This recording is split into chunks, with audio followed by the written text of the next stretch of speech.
Storm, a comedy game design podcast by two guys who know nothing about comedy nor game design. I'm Trevor Scott, and with me, as always, is Ben Slinger. Yes, I am. That was a little bit cleaner of a run than what I did 2 weeks ago. Yeah, well, just got to get that mouth warmed up.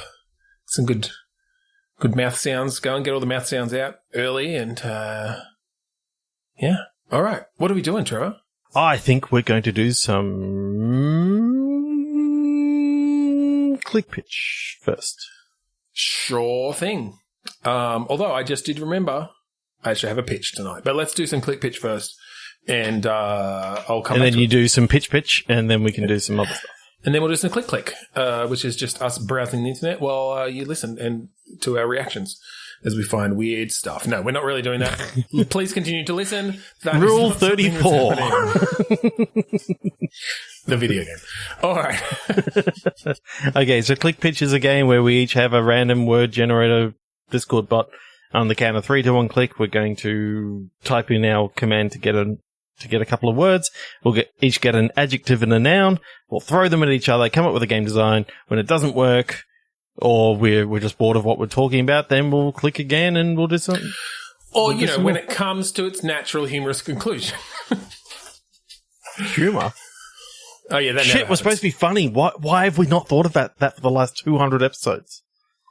Comedy's in the name. We do say we know nothing about comedy, so I think we're covered. All right, 3, 2, 1, click. Intentional motorway. Antisocial bookshop. Okay. Okay, so I think this is, because of your motorway thing, I think this is one of those things where you got a huge, caravan sort of people heading away. Like, it's a continuous moving sort of civilization. Okay. They're all in cars. A nomadic group of caravan, Yeah. And you run the mobile library. But you hate people. All right. So, okay, this is sort of a Mad Max-esque situation with, these nomadic car tribes. Yeah. But you are, the lone hunter, the lone wolf out there in your mobile library. You don't run with any of the actual tribes. Okay, cool. Yep. But you go between them to, sell books or, trade books. Essentially, in this post-apocalyptic dystopian nightmare, you are the only person who gives a shit about literature anymore. And you know what you end up doing a lot of the time? You're tracking down the missing books and collecting fines. Oh, okay. Yes, all right. I love the idea of a mobile librarian that literally goes around and collects late fees. And late fees can be collected in a numerous bloody ways. Yeah, if you don't have the money, then you can give it in your kneecap. That's fine. I'll take that as payment. Okay, I love this. Because, I'm just picturing now, and I don't know that we necessarily have to go the Mad Max aesthetic. I only made that. No, I want to see lush greenery, but maybe the lush greenery has taken over so much of the world, sort of like in the Last of Us, how, you go through, a city and it's overrun with, plants and all that sort of stuff. I think the reason why people took to cars is actually because of the plants. There's some pretty nasty plants that took over the world. Oh, okay. That's cool. All right. Yeah. Okay. Here's what I'm saying. Along the lines of, the greenery thing, I think this is a dystopian future that occurred after a successful shift to renewable energy. Mm-hmm. So all the cars are electric and solar powered and have batteries and such, which is, again, so moving away from the Mad Max, everything's about petrol and whatever. And it's no, it's fine. They run from the sun. They, we do have to, there might be some mechanics there around, keeping and they're silent. And stuff. They're silent. So you wake up and you kind of hear the squealing of some brakes. Just this whine, yeah. And all of a sudden you realize, oh shit, they're upon us. You've been surrounded. Yeah. By these like sleek looking Teslas. Polygonal. Because they're Tesla trucks. God, that ugly thing. Can we not do, maybe we won't do Tesla because like fuck Elon Musk. Yeah. But yes, I like, okay, so the reason. 3 Toyota Corollas. It's true. It's a shame the others don't quite have the snappy name, but that's fine. We can make up a name. But I love this idea of the dystopia, like the apocalypse being these like plants that have overrun and were devouring people essentially and like taking over cities. The Venus flytraps evolved into, sort of like the creatures from Little Shop of Horrors. I think Venus man traps. Yeah. I think let's take all of the carnivorous plants. Because women are from Venus and men are from Mars or whatever, are they Mars fly traps? Because they're eating men? Yes. And only men. They only eat men, so it's also... You know what? It's all about the testosterone. It's all about the testosterone. Okay. The pheromones that men give off. This is getting... Yeah. No, I like this. So... Somehow, a mutated strain of these various carnivorous plants, because I like the idea of having, like, these giant pitcher plants and stuff as well that, somehow lure people in with, like, nudie calendars or something, since it's the testosterone that they like. Yeah.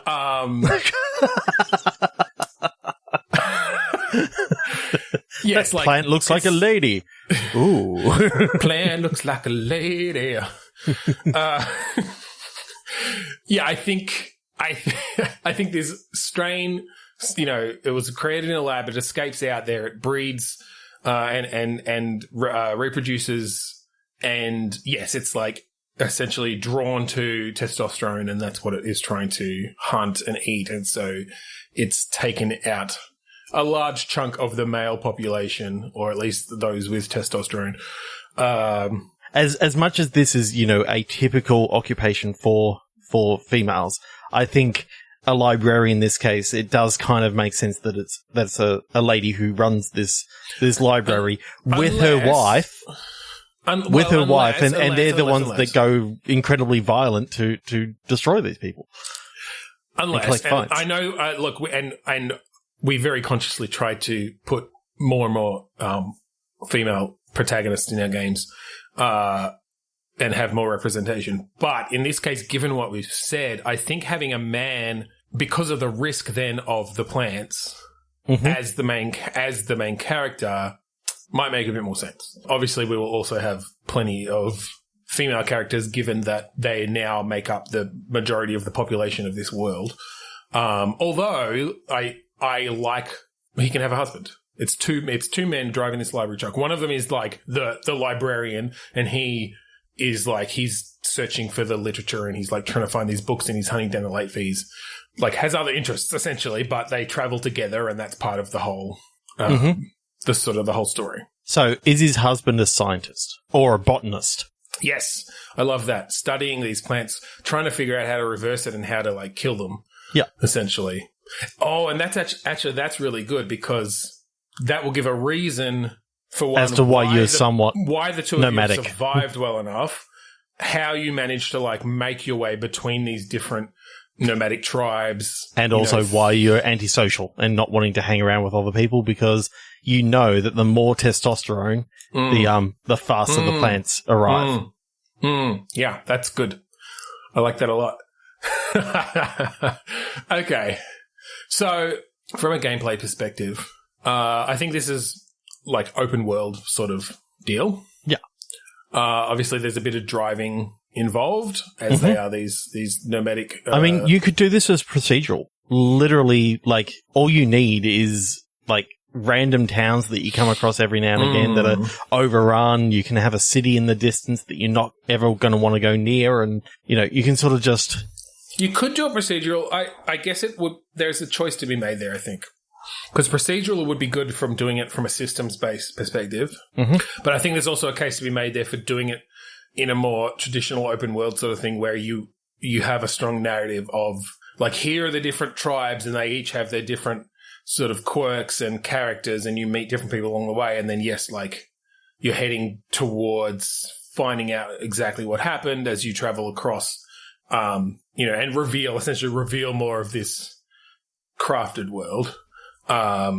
Okay, so I'm picturing driving through something like the Black Spur, where you've got these huge, like, trees just all the way above you. Like, it feels almost rainforesty. It feels like you're literally surrounded by nature everywhere. When you get on the straight, you've still got all the trees absolutely everywhere, but you can see sort of like, city in the distance or a town in the distance. And well, I'm kind of thinking that as part of the reproduction of these plants, it hasn't just created, because we obviously can't have these man-eaters just everywhere constantly, but I think in general it's created a situation where the ecosystem of the plants in general has just thrived, and so it has, like, very quickly taken over these cities and these villages and whatever. So yeah, I think you are driving through, but you're seeing like you're driving through the path that has managed to be created through, like, fucking London, and there are these huge trees that are just up,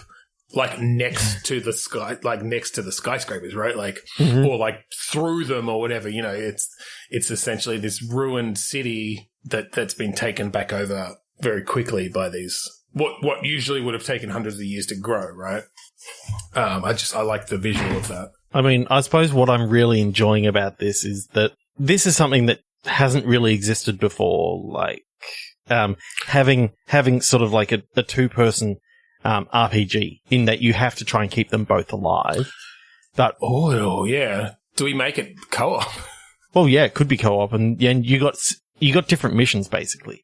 You've got missions for the librarian, in which you're trying to literally get your late fees and all that sort of stuff, so that you've got enough sort of scrap or whatever it is to fix your mobile, your vehicle going, keep your vehicle going, get some new tires, all that sort of stuff, and keep it going. You got to occasionally be able to bring it in for service, because obviously if you're driving it at all times, you need to be able to service it and keep the oil changed, and it's all about. Well, if we go full RPG, we could have it that each of these characters has, like, a different skill tree to a certain degree, and so one of those could be like auto maintenance, essentially, so that you can do certain fixes and stuff on the road without having to go and, like, trade for a service or whatever. Yeah. So then I picture that the scientist / botanist, they're looking for samples. They're looking for, they're getting into the thick of it and trying to actually further the story of this, but you can't spend all your time doing that because your car's going to suffer. So you have to balance. Yeah. Well, I think their story is actually sort of the main quest line then in the end. And maybe it doesn't seem that way initially, but yeah, you get to a point where it's like, we're actually finding evidence of how this happened, and, maybe that it was intentional or whatever, or that there's some group behind it, or that it wasn't, but, you can find the original lab will, like, have, the initial DNA samples that we can use to, find a reverse, be able to reverse it or something. Did the botanist actually work in this lab and was somewhat responsible for not all of it, but like they just happened to be like an intern or something at this particular lab? I feel like that's a bit too I wonder. I do like how them having a connection there. Because I like having a reveal. Maybe they have or they worked for the same company that ended up creating it. Well, working with one of the scientists who worked there or something, right? Well, so I'm picturing that some of his papers that he'd created, this company had basically taken off the drive and used it for nefarious purposes. Yeah. Okay, so he didn't do it himself. His research has gone towards creating this. Yeah. Well, and I kind of like the idea that someone who he co-authored some papers on, you write, you come across them in your travels, but as you find more evidence, you're like, this person actually specifically was involved and used our research to create this and probably made, a lot of money along the way. Yeah. Okay. So it's when you come across like this huge mansion and you find a bomb shelter and you break into the bomb shelter and there's this old hermity guy that basically has been locked down there for years. Yep. And he happens to be the guy who actually caused this whole thing, and he asks, how his creations are going and all this sort of stuff. And you see, like, in the back, like there's like a smaller version of these man-eating plants you've seen, yeah. But they're walking. And you sort of see that's like the next. Oh God, he's continued to build upon it, and they can. Yeah, okay. I love that. Not enough games with plants as the main like enemies. Oh God, it's talking. This one over here, Audrey too. Just a little plug for Little Shop of Horrors there. Introduces the scientist as like, this is your uncle. He helped to create you. No, I had nothing to do with this. And then the librarian just like shoots it in the head with the specialized weed killer harpoon that they've developed. I don't know, whatever you. Oh, Jesus Christ. I'm just imagining the green blood that just gets splattered across the back wall. You see it sort of like in shadow. And chlorophyll. Well, you see it in shadow, and then, the green blood sort of hits right where the shadow sort of was. Yeah.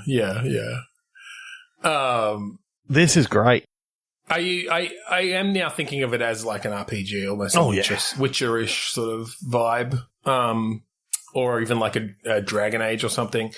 What are you thinking the combat is like? Because you've essentially got stationary enemies. Yeah. Obviously until, perhaps that point in the game where you but you've got vines that can sort of snake around and sort of grab you and that sort of stuff. So I think it's a bit around positioning. You still have to keep on the move and sort of circle around them. You maybe get some heads up that, you see there's some rustling there. It's like, oh, there's a vine that's going to come up, so you're going to have to dodge out of the way and stuff. You can have plants that like spit stuff. And it's definitely, I know that I hate these games, but it definitely feels like it'd be a JRPG sort of combat system. But I really hate JRPGs so much that I'm not going to go there. Well, you don't have to go full JRPG to have like some tactics to it, right? Like you could have it as, it could even be grid-based.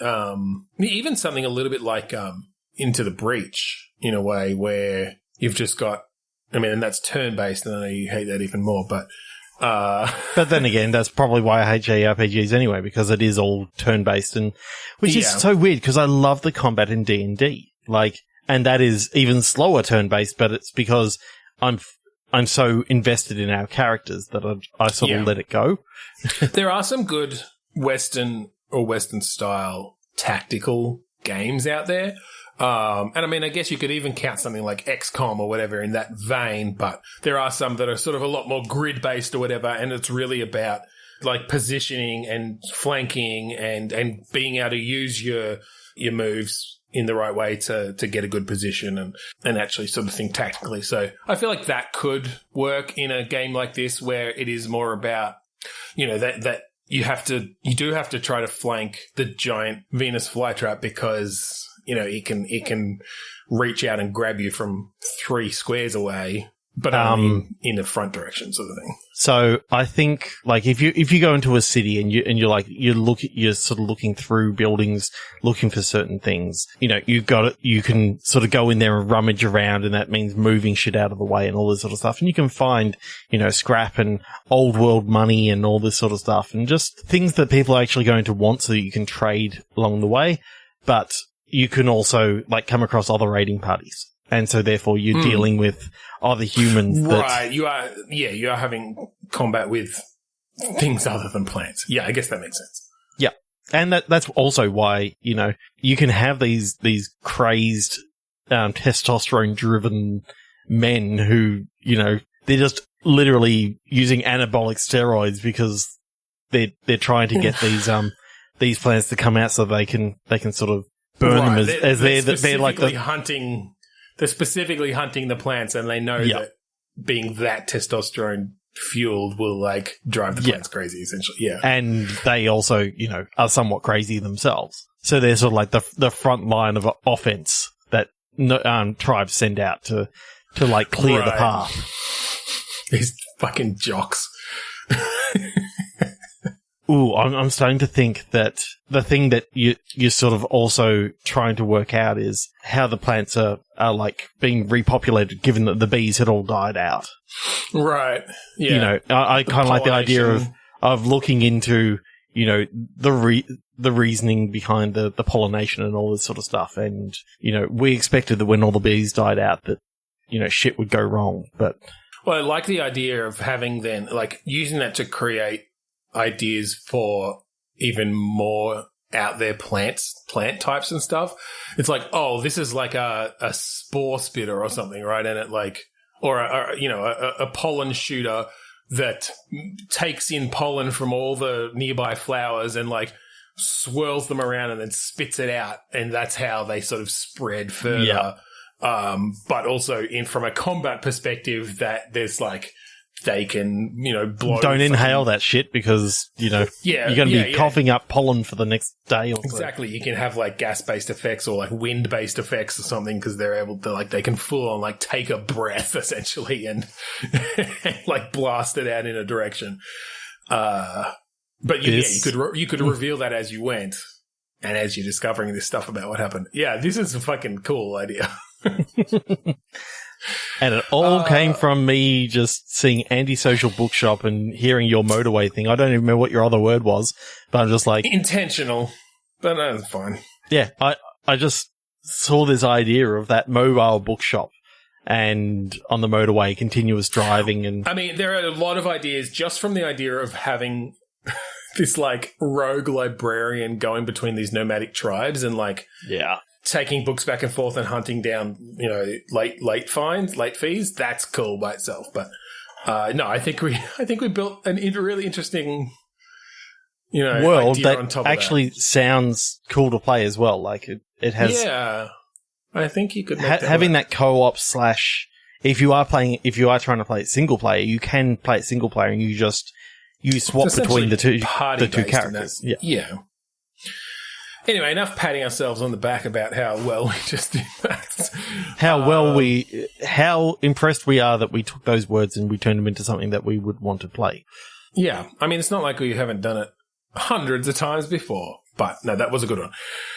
All right. It's a good one when you spend 20 minutes on it. Do you want to hear my pitch? Yeah, why not? It's not a long one. So for a bit of backstory for how it came with me, I have finally managed to set up my VR again, and I had the, you know, strange idea that maybe I'd use it a bit for exercise, which of course has not happened. But I bought a boxing game called Thrill of the Fight. Mm-hmm. It wasn't very good, and I refunded it. I think for some people it is good, but I found it very just boring. But it gave me the idea that it would be cool. Like, it did give me a lot of exercise. Like, there was just doing those, like, jabs and right hooks in VR. I mean, for one, it just works really well, of course, because you're tracking the hands. Like, that's perfect for punching stuff. Yep. A rhythm-based VR boxing game was my idea. One. Is there? Fit VR. Is it rhythm-based? Yes. Well, fuck. Now I'd have to look it up, and then we can cut this whole thing. They just changed their name from, like, Box VR or something like that to Fit VR. And, yeah, they do. Well, okay, it's not... All right.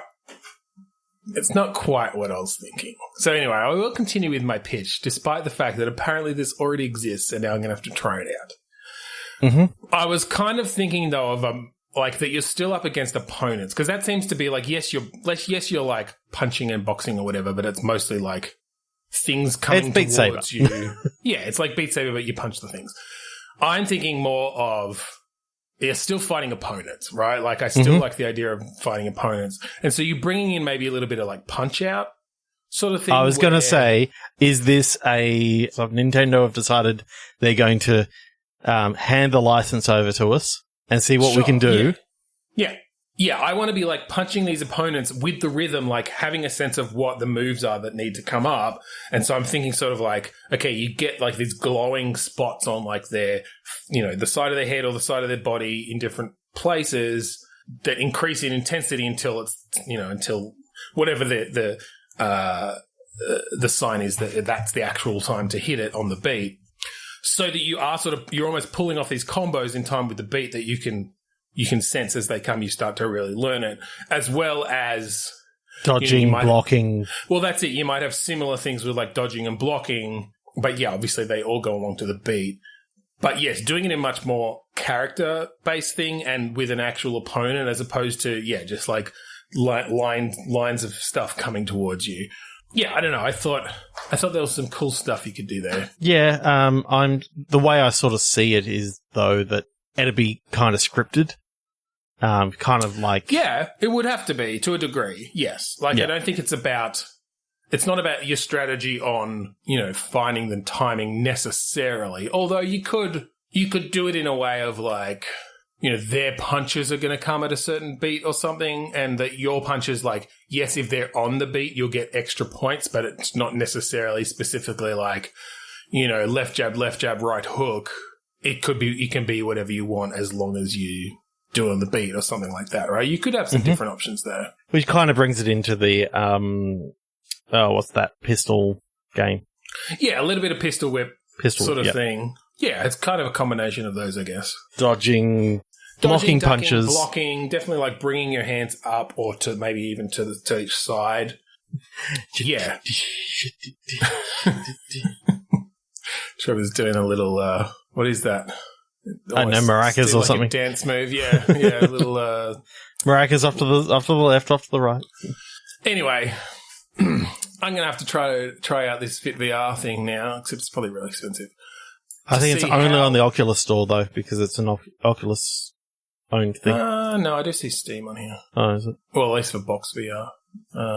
Yeah, $42, that's too expensive. Fuck that. Anyway. Okay, let's do one more, and then we'll move on to something else. 3, 2, 1, click. Beaten grip. Golden employment.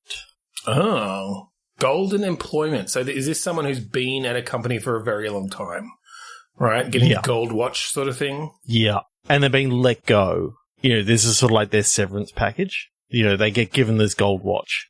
Yeah. And they scratch it off a little bit and they find out that it's not real gold. And, it's not real gold. And then the whole thing is like a 2D side-scrolling beat-em-up, them trying to get back into the company. I was thinking some sort of beat-em-up. I was thinking for some reason I was going first person. Ooh, what if you just went, this is like a geriatric Devil May Cry sort of thing going through and just, doing huge combos and launching people up into the air and following them up and doing all this sort of stuff. Is this like a real comedic game where you're using like staplers and printers and stuff to like bounce combos around the room? Yeah. You can do the old trope if you get to the end and this is the guy who's literally, it comes back to, it's the guy at his retirement party and goes, thanks, and just walks out. Right, it's like, just his imagination the whole time. That's why you've gone over the top with all the stuff that he does. Okay, I like that. So is this just sort of a short little game then? Perhaps it's all set just during this retirement party? Could it be, like, if you think about those mobile games like the Jetpack Joyride and that sort of stuff, where you're sort of going through these rotating environments, seeing how long you can keep the combo going before you get taken down by security? Yeah. Okay. So yeah. And it's all about the run. So if you can take out the security guards while you're going, you get a little bit of a reprieve before the next security guards come and all this sort of stuff. And effectively, you're always moving forward towards the CEO, who's basically like, I'm picturing that he's sort of like hiding behind a box and he sees that you beat up these people, and so he runs to the next. He runs to the elevator and up to the next floor or something, or up the stairs. Yeah. Yeah, I like that you're moving through these different office environments. Moving from one end of the floor to the other. Opportunity for environmental attacks. So I think you're just like punching people and like maybe throwing them into each other. So a lot of moving the enemies around as you attack, right? So it's like, okay, this particular attack, I know I can like throw them, a certain distance that way. And if there's a printer there, like they get electrocuted for a while, and like there's a little area of effect which will zap other people in the section or something. Oh, depending on how you throw them onto it, maybe, the lid closes and you get out a couple of little printouts of their face or something. Like, they hit the photocopier, but essentially using that environment to then keep your combo going in different ways, because like if you zap these people, then they essentially are getting hit for longer, and that lets you get over to the next person or whatever. Yeah, that's cool. I'm just picturing like this kind of hunched over old guy. He's obviously been there for like 50 years. He gets the gold watch and then gets told that he's getting let go, and you just have this scene of him just like coming up and just like tearing his shirt off, and he's just like totally buff, and then just rampaging through, and just sort of like it. Every single time that you go for a run, it starts off at like the office, and then like the retirement party, and it just goes through the different rooms as you're beating up each person and chasing the CEO. Yeah, you're essentially chasing the CEO the whole time. Like, he's at the party. He pops in to tell everyone about the, like, $5 million bonus he just got. Yeah. Which is, part of what sets you off. And, you just have this, what? Whoa! Like, fucking WrestleMania moment. Hulk Hogan, tearing off the shirt and then chasing the CEO. I kind of like the idea, kind of like in the Jetpack Joyride and all those sort of things. How you got little missions that you can do during it. So, in this particular run, kill 3 people by throwing them into photocopiers to make face prints come out and all that sort of stuff. Face prints or butt prints, depending on the direction they were facing before you threw them. So having that sort of thing happening, take out 3 security cards with a cattle prod. So it means that you got to find a cattle prod and then you got to take out 3 security guards with it. Why is there a cattle prod in this office?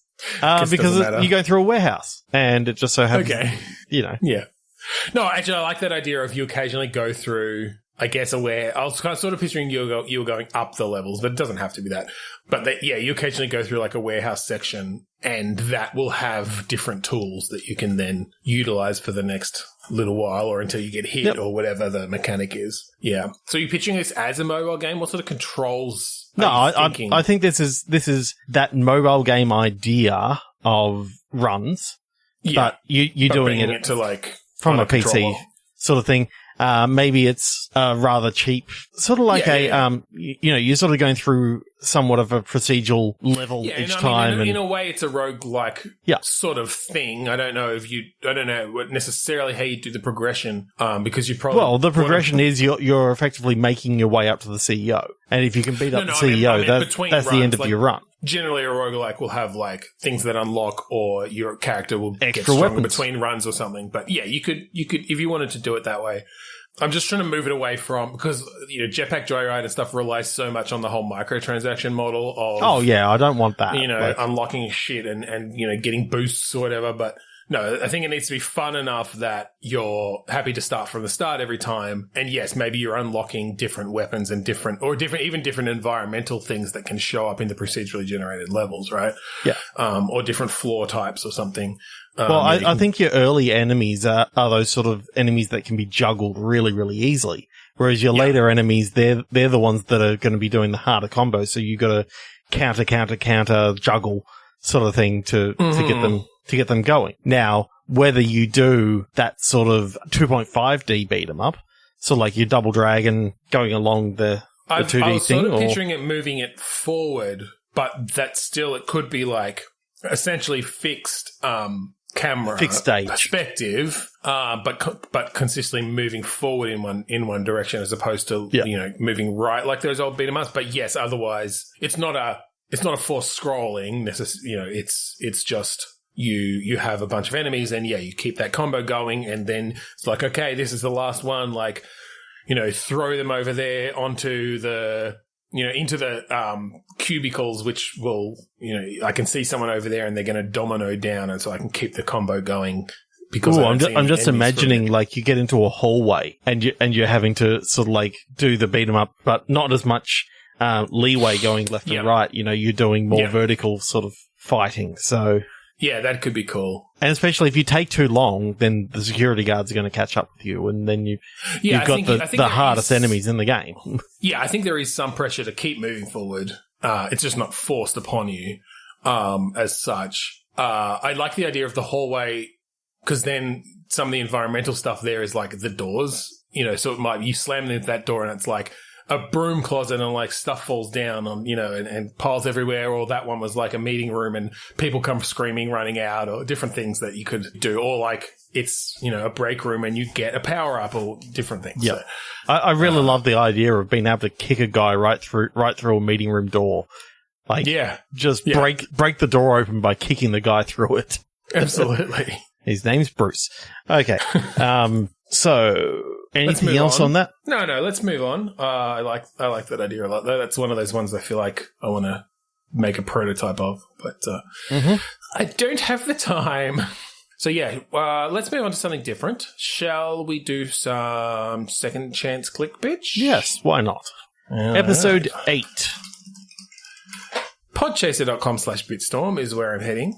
The best place to find and search for episodes. All right. Yes. Episode 8. This was Vince McMahon's Testify. Oh, Jesus Christ. That was a fun episode. Who at the time was at Alta. No longer, I believe. But yes, this was a fun episode. Hopefully we can do some of these justice. So for those who haven't heard this game before, we are going back to one of our previous episodes from about 4 years ago and taking the prompts that we had in that episode and giving them a second chance, meaning we will take them as if they were a new prompt today and try very hard not to make the same idea. What? They're not new? Then. Oh, this is just weak. We've already heard these prompts 4 years ago. We did a lot this episode. There are 10 different things here to choose from. Nice. 3. All right. Number 3, living remission magnetizing. I don't remember at all what we did with this. So I really hope we don't repeat ourselves. My mind definitely goes to like an MRI because... Yeah, and I think it had something to do with cancer because of remission. So let's not go there. Right. Let's go... Ooh. Okay, so this is like, you know, someone who believes in alternate therapy, and effectively your character's going around sort of as a snake oil salesman, trying to sell like the magnetic pendants. Okay. But of course, you know, it's one of those, maybe a visual novel of how this person just hates everything about their life.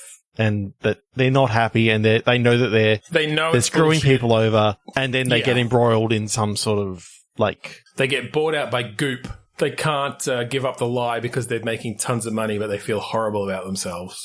Yeah, and I kind of like the idea of just following along with a visual novel of that sort of style of something that we know completely sucks, but the sort of person that got into it literally only got into it because they lost their job doing all this other stuff, and they needed to, you know, keep food on the table, and like there's usually a reason as to why people go into these sort of things. Yeah. So if we're doing it as a visual novel, then let's think about the characters in the story a bit more than we usually might go into. Okay. Sick father who's gone into remission of his cancer. Okay. But his medical bills are still so exorbitant that, you know, this is the reason why you're selling your magnetic charms and all this sort of stuff. Does the father believe that the remission was due to magnets? Is there some, like... Nobody believes the cancer was because of magnets. Oh, he believes that the magnets caused cancer, and so he's totally ashamed that you're off selling it as this therapy, even though neither are true. Yes. Or possible.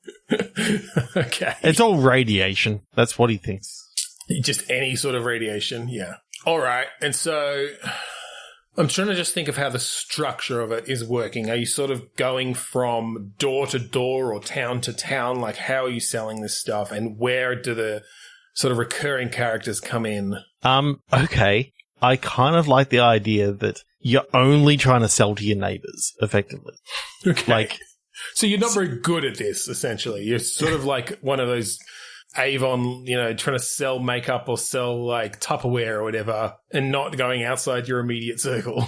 Well, I think it's that you can't be too far away from your dad just in case he needs you, sort of thing. So that's your reasoning behind it. But so business hasn't been great, but you're sort of like, you're going through the different levels and sort of meeting up with some of the same people. It's like, do you want to buy one today, sort of thing. I like the idea that on the first day you sell one to a guy on the 13th floor. Okay. And the next day you go up to the 13th floor and the police are there at his place. And there's crime scene tape up everywhere. Okay. And it's just sort of like there's some stuff going on in the background. Obviously the majority of the story is about you and your family and trying to make ends meet, but there's also some nefarious sort of thing that's going on in the background. That's related to... Is that... It doesn't have to be related, but it's coincidence that... I was thinking it was the big mega corporation of Goop going, how did they get this magnet therapy? We need to find, like, where the it source came from.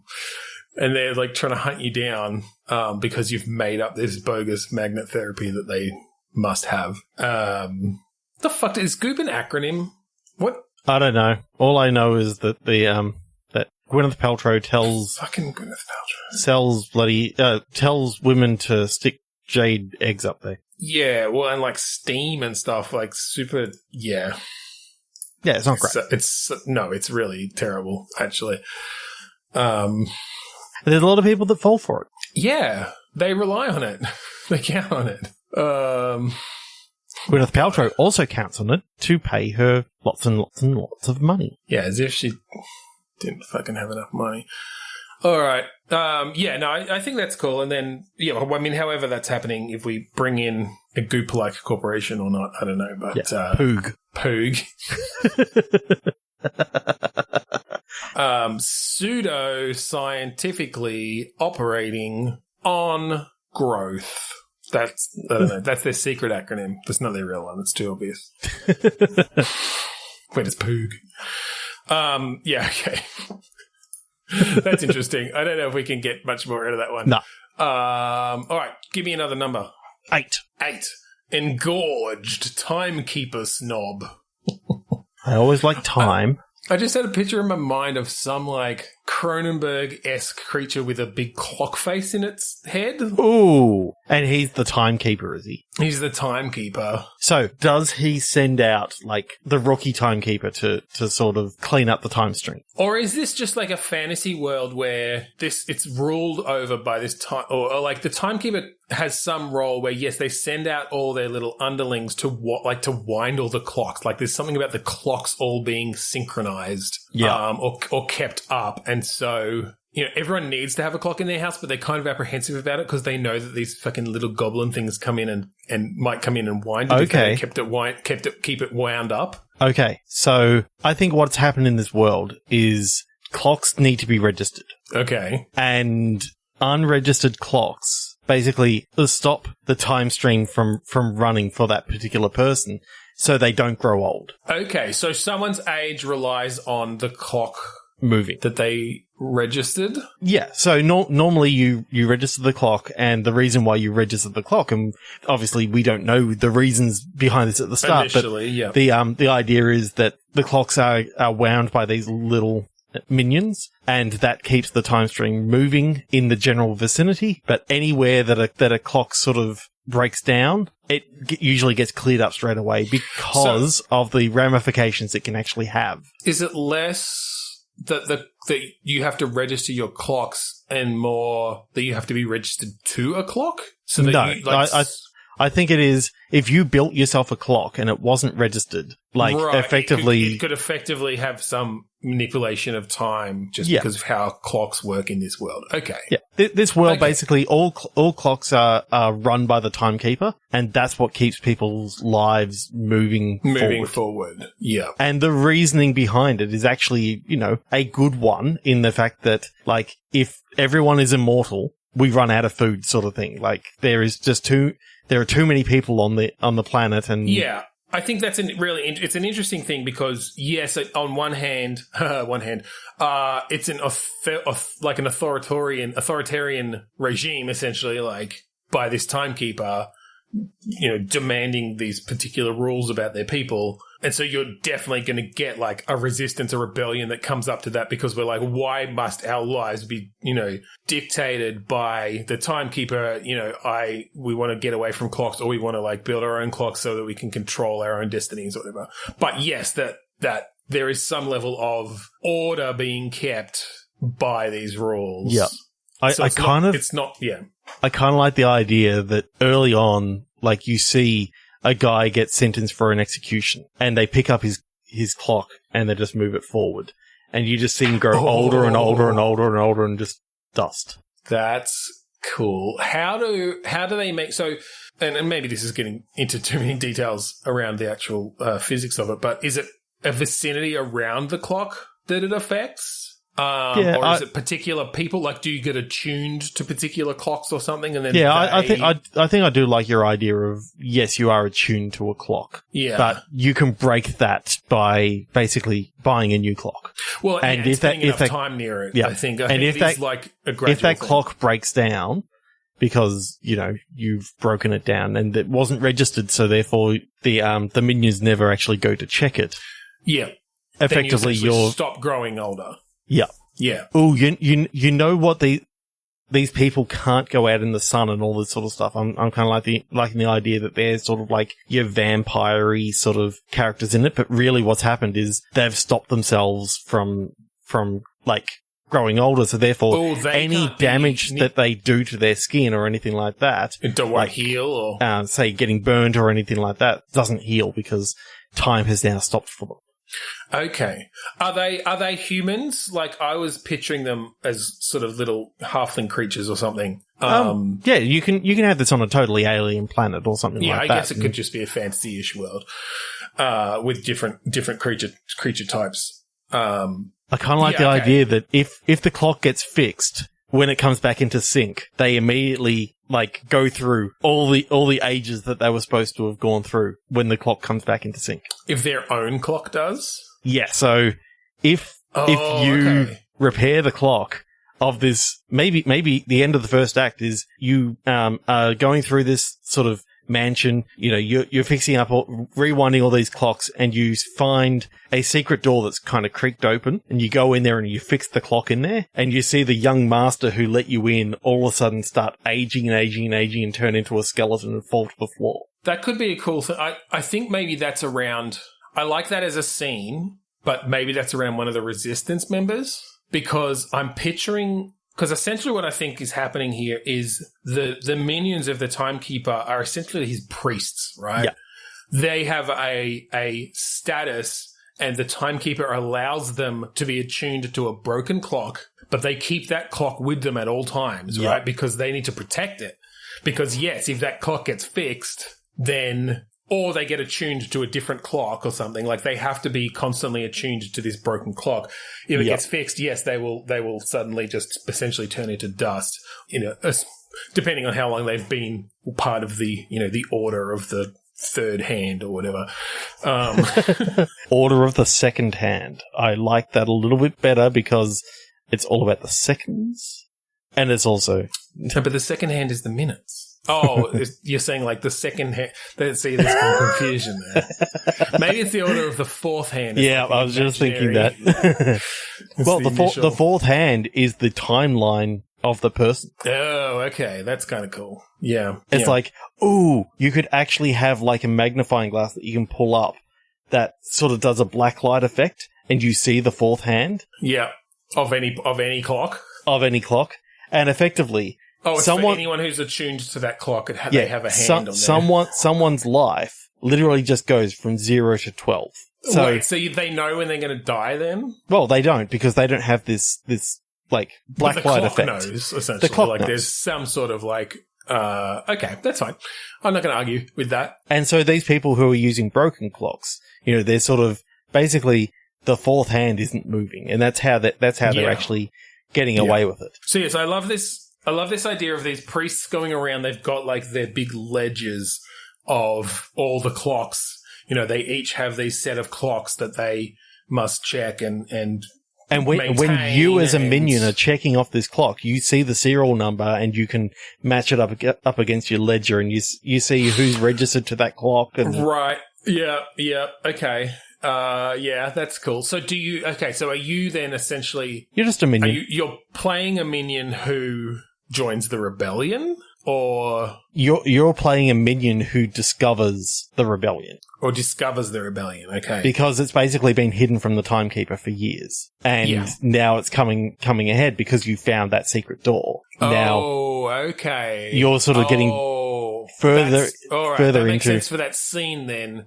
Because as a minion, you fix clocks. Yep. And repair and, maintain them. So you have gone in, fixed this clock. As soon as you actually fix the clock, you see the young gentleman who let you in sort of come in and he goes, "No, don't touch that," as he just grows older and older and older and older. Goes to dust.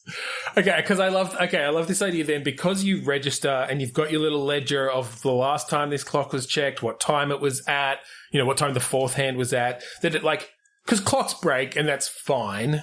Yeah, I think this clock isn't in your ledger. No, it's not. But what I'm saying is, on a general day-to-day basis, okay, you come into someone's house and they're like, "Oh, the clock is broken, I'm so sorry," or whatever. And you're like, "Okay, it's fine." You check the ledger, you fix the clock, but then based on, when it was broken, you, turn it and they age slightly. Essentially, you're keeping their life in sync with what should have been the case. Yeah. So that things don't go out of order. So that, yes, when you come to this broken clock, you're like, "Oh, okay, I can't find it in my register. Maybe it's on Barry's, route usually or something." Well, I'll just fix it and we'll check back and we'll, next time we come round, we'll give you the appropriate, time. I do like the idea that you don't know what the actual, you don't know about the fourth hand yet. Okay. I kind of like the idea that, the timekeeper is the only one who knows about the fourth hand. So they'll still wind the clocks forward in a regular way, but that's just because effectively they're just trying to get it to the right date.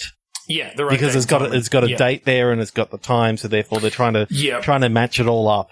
And so when they do that for these broken clocks, these people automatically age because they're because they're attuned, and that's how it's all their clock is now at the proper date and time, and this is how old they should be. And that can either be death or it can just be... Yeah, it might be an hour that they lost because, it had gone slow over the past 3 days since it was last checked. Or, yes, in this case, they literally haven't aged in decades. 120 years and soon 120 years in minutes. Yeah, you set it to today's date. Well, so, I like that. Maybe it's not a manual thing, or maybe there's some sort of thing they do, because I love the idea of maybe you punch something in, or you turn a key. I'm loving this idea they put a punch card. Oh yeah, a punch card's cool because I'm thinking usually and then you see it move to the right time, and you usually see it shift by 20 minutes or a few hours or something. But then you come to this guy's one, you put the punch card in, and the hands just start spinning. It's just spinning faster than you can see. It's just what the fuck. I'm just picturing this punch card with this real thick cable coming out of it, plugged into the ledger. So it's kind of like a steampunk sort of thing, or kind of like the way, how you'll see in I don't know, maybe 90s hacking movies where they're hacking a card reader or something and plugging it into their tablet, their big chunky tablet via a fucking parallel cable or something. I don't know. So graphical art style for a second. I'm seeing this as cell shaded. These real bright, vibrant colors. Yep. That would really juxtapose with the aging, Oh yeah, because they just desaturate as well, right? That'd be a good effect as they grow old and turn to dust. I love that cell shaded, real thick black border around the characters and all this sort of stuff. Borderlandish, but not as... That's sort of... It'd be a different style than that, I think. Yeah. That kind of thing would be good. And then I'm just picturing this timekeeper, as we talked about, this sort of huge creature that's face, its face is literally the face of a clock. And it's engorged, sort of thing. It's pulsating and engorged, and it's almost, I wonder if it's almost building sized, and all the minions are running in and out of it constantly, out of its actual body, because it's sort of this being. during the whole thing, I think as you're sort of delving into this organization not this organization, but this rebellion, you find little audio logs and stuff like that of different scientists who have been doing investigations into the clocks and where they actually came from, and the timekeeper himself. Like they're basically saying the timekeeper is not of this world, and then I don't know. I think halfway through you can start going into the whole thing of before the timekeeper arrived, there was no concept of death on the there was no concept of old age, at least on this planet. Yeah. All right. And I'll give you an alternate ending in a sec, but go on. No, this is halfway through. Like we don't. I'm just saying that or an alternate origin, I guess. Yeah, an alternate origin.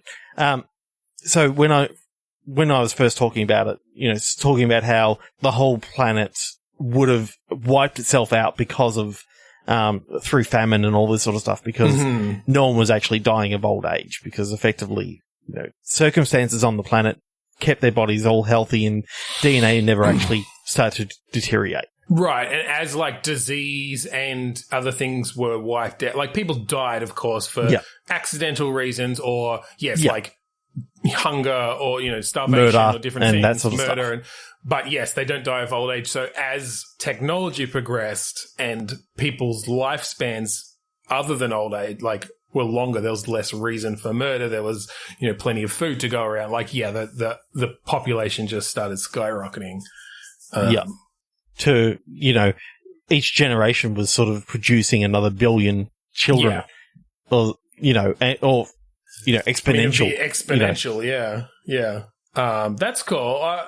So what my idea was, because I like the imagery of it. It's a bit of a Planet of the Apes situation where you find out that this is actually Earth, and what happened is this giant, amorphous alien meteor came down and hit Big Ben in London, and that became the timekeeper.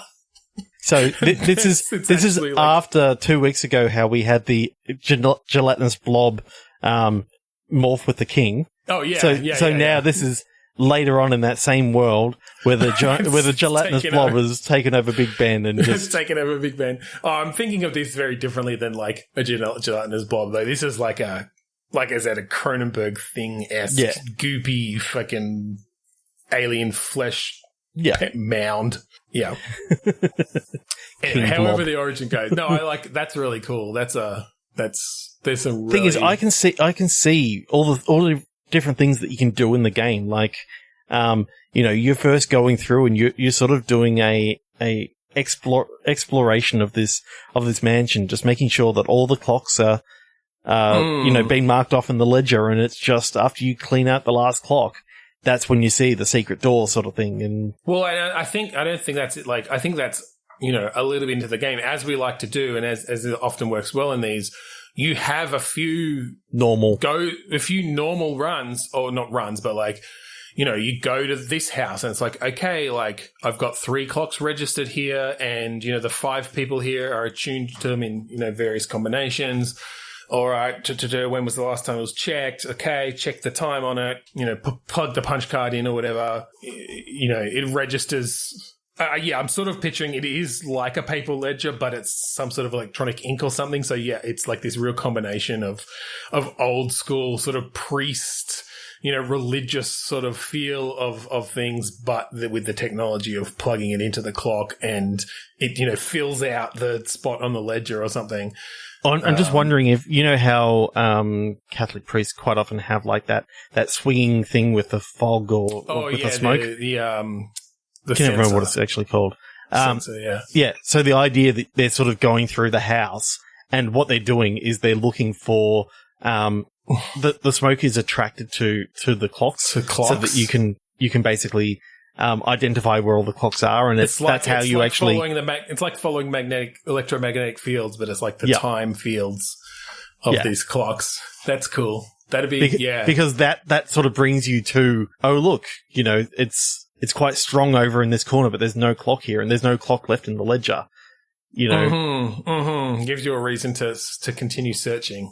Yeah. Yeah, that's cool. And you could have these different streams of smoke that maybe change color based on, I don't know, how out of sync the clock is or something. So you get a sense of like, oh, that I've never seen that sometimes you might see before. Sometimes you might see a purple and that's not too far out, and it basically goes all the way back to red, where infrared is basically, is like a the furthest clock. out of sync. Yeah.